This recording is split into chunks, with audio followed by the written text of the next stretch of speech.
Go. Mark down. Our first and only speaker tonight, Lloyd Smith, has given 162 manual speeches and nearly 60 contest speeches. People are often surprised when he tells them that writing speeches is really very difficult. The real work is in revising them. To revise a speech is to re-see it or reimagine it.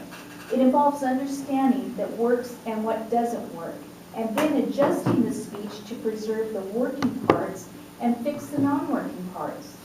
Tonight, Lloyd will present Project 1, the entertaining speech from the Advanced Communications Series manual, The Entertaining Speaker. This speech is a revision, a smoother, better worded version of the first contest speech he wrote. His entry in the fall of 2009 humorous speech contest cycle, the original speech won the Area A1 and Division A contests, and then second place in the District 9 contest, which was the most bizarre contest Lloyd has ever been in. But that's a different story. Lloyd and Big John and the Atomic Twinkie.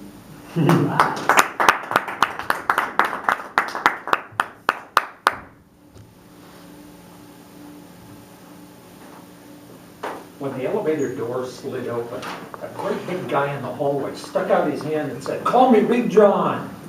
That, Madam Toastmaster and fellow Toastmasters, was how I met one of my new neighbors on the 5th floor of George Pierce Hall at the campus of what used to be called Eastern Washington State College in the fall of 1970. 1970? Yeah, 1970. I'm getting old, I don't remember the dates anymore. There's no chance any of you ever met Big John, but if you ever lived in a college dorm or any kind of group housing for young people, you have met someone just like him. Big John was loud, aggressively friendly, and totally oblivious to the idea of personal property. His worst trait was that he was a food mooch. Whenever he barged into one of our rooms, if there was anything edible in sight, he would grab it and stuff it into his mouth. When he got it down, he always said exactly the same thing. "Hey, can I have a little bite of that? Ha ha ha." After the first 2 or 3 weeks, everyone was thoroughly fed up with Big John. A couple guys were talking about putting him over the railing of the fire escape, but I thought we should probably try some remedial education first. After giving it a little bit of thought, I realized that the perfect instructional tool was the humble hostess Twinkie, that golden epitome of the American culinary experience. That's because Twinkies are filled with some kind of white goo that can be replaced with something much more instructional. I even had the perfect tool to do the replacement. When my roommate Gary had his wisdom teeth out, they gave him a big plastic syringe so he could squirt water around the incisions to keep it clean. Now the question was, what to put in the Twinkie to replace the white goo? That question was answered a couple of weeks later when several of us decided to visit the new Chinese restaurant that had just opened in downtown Cheney to have Sunday dinner. That was my first experience with screaming hot Chinese mustard. The second I tasted that stuff, I knew I had my Twinkie filling. On the way out of the restaurant, I sort of borrowed the little dish of mustard they had left on the table, and back at the dorm, I bought a Twinkie from the vending machine in the downstairs lounge. Up in our room, Gary carefully locked the door and I went to work. I sucked out the white goo with the syringe and then started injecting Chinese mustard. Now back then, men were real men and Twinkies were bigger than they are now. I easily got over 2 tablespoons of mustard into my Twinkie. I put it on a paper towel and set it on the corner of my desk. Then Gary unlocked the door and we waited for the trap to spring. Sure enough, within a couple of minutes, there was Big John in the doorway, his gaze riveted on the Twinkie on the corner of my desk. 2 quick steps brought him to within range, and as he reached for it, I said, "Don't eat that." He just smirked at me, grabbed the Twinkie, and stuffed the whole thing in his mouth. For 2 or 3 seconds, I thought I had failed and nothing was going to happen.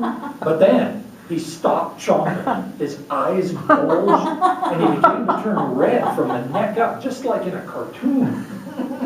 The mustard temporarily paralyzed his tongue and larynx, so he couldn't spit it out and he couldn't say anything. He just stood there looking anxious and dancing around and making little chirping sounds like a smoke alarm with a low battery. Then he turned and ran out the door. Gary and I jumped up to follow him to see the rest of the show. I think he was trying for the drinking fountain out in the hallway, but the toxic Twinkie had disrupted his internal navigation system and he missed it. Now, George Pierce Hall is a cylinder. The student rooms are around the exterior and the elevators and restrooms and whatnot are in the middle. So the hallways are like donuts. As he went around the hall, he was ricocheting from side to side, and people began to open their doors to find out what was going on. The noise got softer as he went around the bend, and then it got louder as he came around the other side of the circle. His condition did not improve during his circumnavigation of the 5th floor. When he got to the bathroom, he shouldered his way in, and for the next several minutes, we heard one of the sinks running full blast while Big John made horrible gagging and strangling sounds.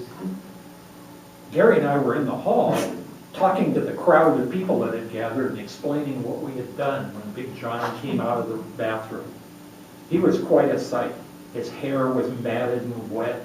His sweatshirt was sodden with water and smeared with Twinkie goo. And his face was a horrible zombie greenish gray, except for his bright red lips.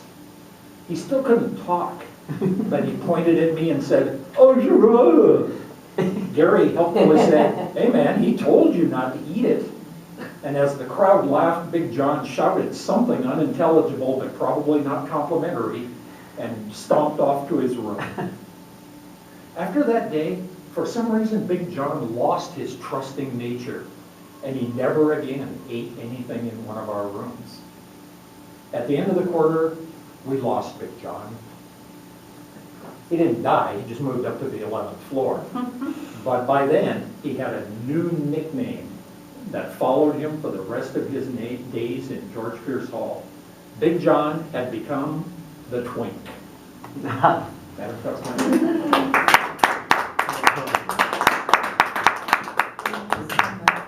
That was terrific.